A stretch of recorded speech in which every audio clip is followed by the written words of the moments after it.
Texas acaba de romper algo que parecía imposible. Un distrito que Donald Trump ganó por 17 puntos acaba de volverse azul, y no por un margen estrecho, sino con una derrota tan amplia que dejó a todos buscando explicaciones que no cuadran. Porque si esto fuera solo una elección local, nadie estaría nervioso. Pero no lo es, y aunque no vivas en Texas, esto también te afecta, porque cuando un bastión político se agrieta, la onda expansiva nunca se queda en un solo estado.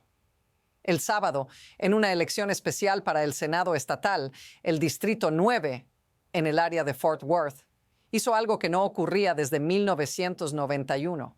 Hubo millones de dólares, hubo un respaldo presidencial explícito, hubo una maquinaria completa empujando en una sola dirección. Y aún así, el resultado fue una derrota histórica. Aquí aparece la contradicción que nadie quiere enfrentar. Cuando llegó el momento de asumir el golpe, Trump actuó como si nunca hubiera estado involucrado. Y esa reacción, más que la derrota misma, es la verdadera señal, porque aquí es donde la historia deja de ser local y empieza a volverse peligrosa. Lo que ocurrió en el Distrito 9 no puede explicarse solo con una mala noche electoral. Fue una elección especial, sí, pero concentró varias señales al mismo tiempo. Un territorio que Trump había ganado por 17 puntos, eligió a un candidato demócrata por 4 puntos, un cambio de 31 puntos respecto a la línea base del distrito. Y eso ocurrió después de que el lado republicano gastara más de 2,5 millones de dólares, superando ampliamente al rival. En otras palabras, no fue falta de recursos, ni de visibilidad, ni de respaldo nacional. Y aquí es donde el encuadre cambia. Este distrito no era considerado competitivo, no estaba en la lista de posibles pérdidas. De hecho, no había elegido a un demócrata desde 1991. Sin embargo, el candidato ganador atrajo votos de independientes y republicanos, mientras el mensaje del oponente se centraba en temas de guerra cultural. Esa combinación es la que obliga a hacer la pregunta incómoda. Si esto puede pasar aquí, ¿dónde más puede pasar sin que nadie lo esté viendo venir? Porque ahora observa lo que sucede justo después del resultado. Ahí es donde la historia empieza a mostrar su siguiente capa. La afirmación central es simple pero incómoda. Trump sí estaba involucrado y el registro lo demuestra. El día de la elección escribió: "Hoy es el día, salgan a votar por una candidata fenomenal". La llamó una verdadera guerrera maga y dijo que tenía su endoso completo y total. Incluso advirtió que los demócratas estaban gastando una fortuna para derrotarla. Ese no es el lenguaje de alguien distante, es el de alguien que apuesta su marca. Pero al día siguiente, cuando se le preguntó por la derrota en un distrito que él había ganado por 17 puntos, la respuesta fue otra: "No lo sabía. No estoy involucrado en eso. Es una carrera local". Notice lo que no dijo. No explicó el margen. No defendió la estrategia. No mencionó su endoso. Solo distancia inmediata. Ese vacío importa, porque cuando una figura política celebra la victoria como propia, pero trata la derrota como ajena, está enviando una señal silenciosa a todos los demás actores del sistema.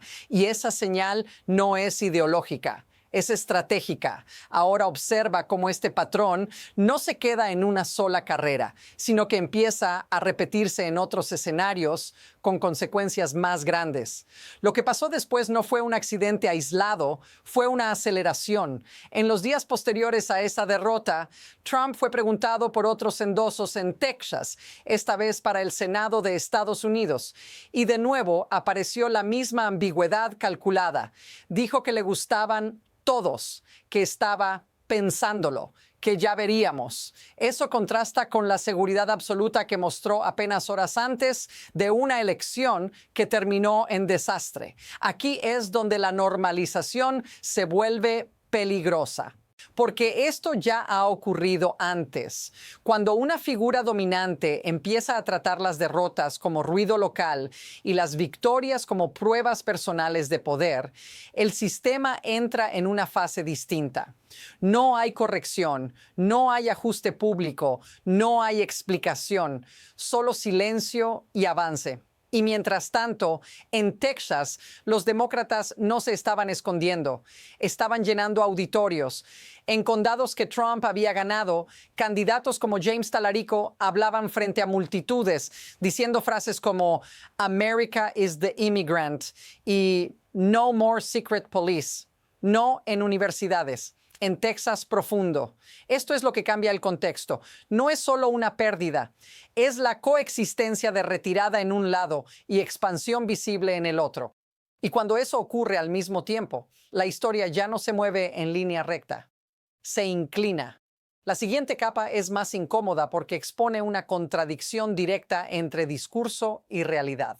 Mientras Trump minimizaba pérdidas y evitaba compromisos claros, en Texas estaban ocurriendo cosas que no encajan con la narrativa de control total. En el mismo fin de semana, otra elección especial terminó con un nuevo demócrata camino a la Cámara de Representantes.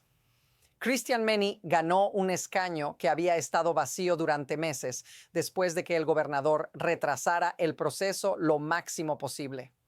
El resultado fue concreto. La mayoría republicana en la Cámara se redujo a un margen de un solo voto, 218 a 214. Ahora observa el contraste. Por un lado se habla de fuerza, de dominio, de inevitabilidad. Por otro, cada elección especial está reduciendo el margen real de poder. Meny lo dijo sin rodeos en su discurso, que los resultados eran un mandato para oponerse a la agenda de Trump y para investigarla. No es retórica abstracta, es una consecuencia directa de un solo resultado electoral. Aquí es donde la percepción pública empieza a cambiar. Porque cuando pequeñas grietas producen efectos inmediatos y medibles, la idea de estabilidad se vuelve frágil. Y una vez que eso ocurre, la presión no disminuye, se multiplica. Y entonces todo empieza a acumularse demasiado rápido para controlarlo. Primero, el resultado del Distrito 9 rompe el supuesto muro republicano. Luego, la entrada de un nuevo demócrata reduce la mayoría en la Cámara a un solo voto. Al mismo tiempo, aparecen datos de otros distritos que antes parecían seguros. Texas 15, Texas 23, Texas 28. Distritos con ventajas republicanas de 5, 6, hasta 8 puntos que ahora entran en conversación real. No como teoría, como posibilidad matemática. Aquí no hay una sola crisis. Hay varias pequeñas ocurriendo a la vez. Elecciones especiales, sobre desempeños inesperados, márgenes que se encogen. Y algo más sutil, candidatos demócratas hablando de costos de vida, de trabajo, de hospitales cerrados, mientras el mensaje del otro lado sigue anclado en guerras culturales. Esa diferencia no se nota en un titular, se nota en una urna. Y ahora pregúntate esto. Si una sobreperformance de 31 puntos puede aparecer sin aviso en un distrito profundo de Texas, ¿qué pasa cuando esa dinámica se repite en 5 o 6 lugares al mismo tiempo? Porque cuando la presión llega desde varios frentes, el sistema no colapsa de golpe, se desliza. La pregunta ya no es si esto fue un evento aislado. La pregunta es, ¿qué pasa si continúa? Ahora cambia el ángulo. Porque hasta aquí todo suena estratégico, abstracto, casi como un juego de números, pero no lo es. Si vives en Texas o en cualquier estado que se le parezca, esto se traduce en decisiones que te tocan directamente. ¿Quién decide sobre tu salario? Sobre el precio del seguro médico, sobre si el hospital de tu condado sigue abierto o cierra, sobre si tu voto realmente pesa o se diluye en un mapa dibujado para otros. El candidato que ganó en el Distrito 9 no habló de teorías, habló de trabajadores, de asequibilidad, de llegar a fin de mes. Y eso atrajo a independientes y a republicanos que no cambiaron de ideología de la noche a la mañana, pero sí de prioridad. Porque cuando el alquiler sube, cuando el supermercado cuesta más, cuando el empleo es inestable, la retórica pierde fuerza frente a la experiencia diaria.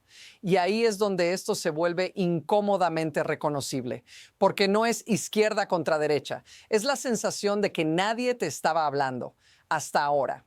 Si esto te resulta familiar, dilo en los comentarios. No como consigna, sino como señal, porque cuando millones de personas empiezan a sentirse vistas al mismo tiempo, el movimiento ya no es ideológico, es humano. Aquí es donde vale la pena detener la emoción y mirar el mecanismo. Esto no está pasando solo porque un partido lo hizo mejor un fin de semana. Está pasando porque el sistema recompensa ciertos incentivos. Cuando el poder se mantiene por márgenes mínimos, cada elección especial se vuelve un evento de alto riesgo.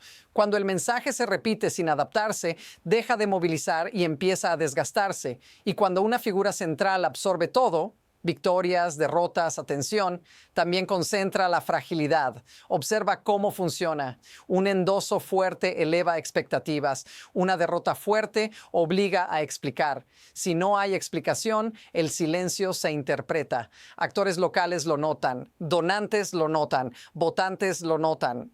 No hace falta un escándalo. Basta con la sensación de que algo ya no es tan sólido como antes. Ese es el verdadero motor del cambio, no la indignación, sino la duda. Y mientras tanto, del otro lado, el incentivo es distinto. Cada pequeña victoria alimenta narrativa, reclutamiento, confianza, no porque el sistema sea justo, sino porque responde a impulso y momentum. Esto es lo que las noticias diarias no suelen explicar. El poder rara vez se cae por un golpe. Se afloja tornillo por tornillo. Y ahora que ese proceso es visible, la pregunta ya no es quién tiene razón, es quién entiende antes lo que está pasando. Mira ahora hacia adelante, porque aquí es donde el terreno se vuelve inestable. Desde este punto hay dos trayectorias posibles y ninguna está completamente decidida. En una, estos resultados se tratan como anomalías, se minimizan, se diluyen en ruido mediático. El mensaje no cambia, la estrategia no se ajusta y se apuesta a que la base dura será suficiente. Esa ruta depende de una cosa, que no vuelva a ocurrir pronto en otro lugar visible. La otra trayectoria es más peligrosa para quien va perdiendo control. Parte de una aceptación silenciosa de que el mapa ya no responde como antes, de que distritos con ventajas de 5, 6, 7 puntos pueden girar rápido si el contexto económico y social aprieta. Y eso obliga a decisiones incómodas. ¿A quién se respalda? ¿Dónde se invierte? ¿Qué batallas se dejan de pelear? Nada de eso ocurre en público. Ocurre ahora mismo, en salas cerradas. Lo inquietante es esto. Varias de esas decisiones ya parecen estar en movimiento. La cautela en los endosos, el lenguaje más defensivo, el énfasis en amenazas futuras en lugar de logros presentes. Son señales pequeñas, pero coherentes entre sí. Porque cuando el poder empieza a anticipar el próximo golpe, es porque sabe que no fue el último.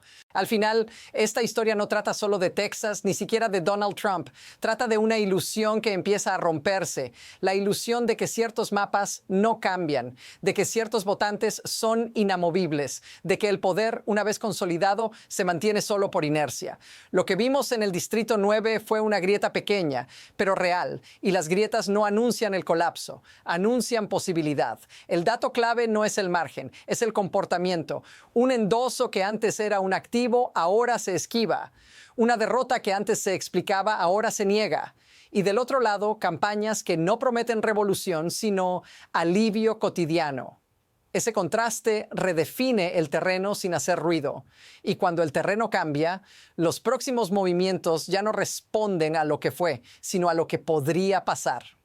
Aquí está la frase que lo resume todo. El poder no siempre se pierde en una elección grande. A veces empieza a perderse en elecciones que nadie estaba mirando. Y ahora muchos están mirando. Esto no termina aquí. De hecho, esto apenas abre la siguiente capa. Porque lo que ocurra en los próximos distritos, en los próximos meses, va a decirnos si Texas fue una advertencia o el inicio de algo mucho más grande. Si quieres seguir entendiendo esa evolución, sigue el canal. Lo que viene después importa más de lo que parece.